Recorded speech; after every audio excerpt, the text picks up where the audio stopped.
ऐसे है कि पिछले दिनों मीटिंग हुई थी संयुक्त किसान मोर्चा की। उसमें एक 5 मेंबरी कमेटी बनाई गई थी जिसकी ड्यूटी थी कि एक क्वेश्चनेयर तैयार करना, क्योंकि हमारा फैसला है कि इस बार हम बीजेपी को अपोज करेंगे इलेक्शन में, तो उसके लिए क्या सवाल हम करेंगे वो सारा क्वेश्चनेयर तैयार करना था। और आज हमने अपील की है सभी लोगों से, पंजाब वालों से, कि भाई पीसफुल रहना है, सवाल जरूर करने हैं और हर गांव में एक फ्लैक्स लगा दी जाए। जहां गांव में एंट्री है, एंट्री पॉइंट पे फ्लैक्स लगा दी जाए, उस पर ये सारे सवाल लिख के उसको आने से पहले ही अवगत करा दिया जाए। और जब कोई कैंडिडेट बीजेपी का आए उस पर ये सवाल किए जाए, उसके बगैर उसकी न सुनी जाए। एक बात। दूसरी, ये भी तय हो चुका है, ऑलरेडी तय हो चुका है कि हम बीजेपी को अपोज करेंगे इलेक्शन में, बीजेपी को सजा देंगे जो उन्होंने हमें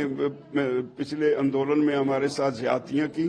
और हमने सवाल यही किए हैं कि पहला सवाल हमारा यह है कि आंदोलन के समय किसानों के ऊपर किसानों के सामने कील क्यों गाड़े गए और बैरिकेड क्यों लगाए गए, टीयर गैस क्यों छोड़ी गई, गोलियां क्यों चलाई गई, और क्या हम विदेशी हैं? हम किसान जो हैं वो दिल्ली क्यों नहीं जाने दिए?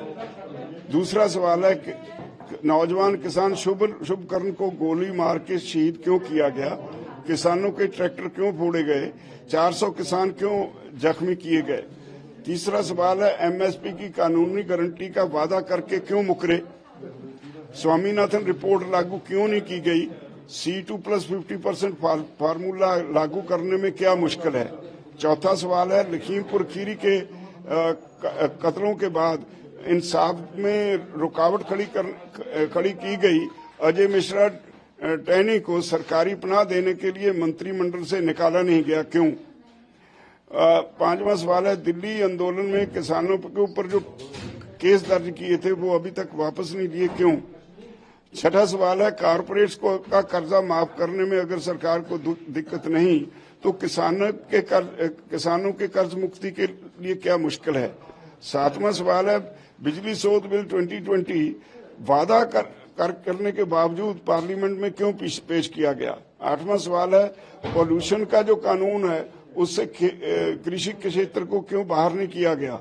नौवां सवाल है चोन बॉन्ड्स के भ्रष्टाचार से कॉर्पोरेट्स के सामने क्यों देश को बेचा गया?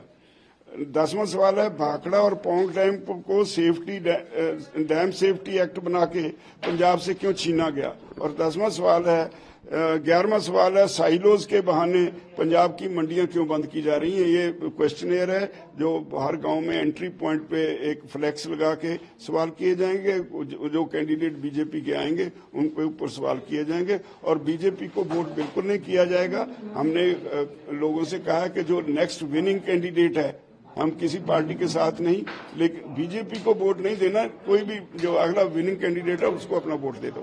सर, जैसे आपने बताया कि विरोध प्रदर्शन की अपील की है, शुरुआती तस्वीरें भी आई हैं जहां पे देखने को मिल रहा है कि जो कैंडिडेट्स गांव में पहुंच रहे हैं उनका विरोध प्रदर्शन कर रहे हैं, पर माहौल ऐसा बन जा रहा है कि लड़ाई झगड़े तक बात जा रही है। इसीलिए ऐसी सिचुएशन में क्या आप जिम्मेदारी लेंगे?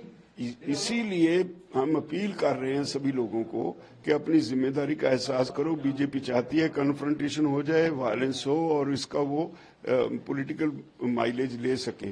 हम नहीं चाहते किसी तरह भी बीजेपी दोबारा ताकत में आए और इसीलिए हमने सभी लोगों को अपील की है कि उनकी शरारत को समझो और कोई वायलेंट ना हो, कोई वायलेंस का मौका ना दो।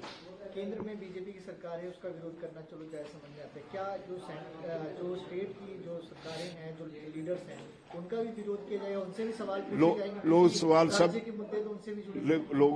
लोगों का ये फर्ज बनता है कि हर एक से उसकी कारगुजारी पूछेंगे, सबसे पूछेंगे। लेकिन बीजेपी ने जितना बुरा सलूक किया किसानों के साथ ये 10 साल में, ये अपने आप में एक रिकॉर्ड है और इसको हम टॉलरेट नहीं कर सकते। आज भगवंत मान ने ट्वीट किया और गेहूं की खरीद के बारे में जानकारी दी, तो उस पर आपका क्या रिएक्शन? उन्होंने बताया कि पिछले साल के मुकाबले देखो गेहूं इस साल कम है, सेंट्रल किट्टी में कम है, सरकार भाग के खरीदेगी, उनकी जरूरत है वो तो हाथ जोड़ेंगे। मैं तो किसानों से अपील करूंगा कि जो किसान रख सकते हैं रख लें, क्योंकि सारी दुनिया में अनाज है नहीं।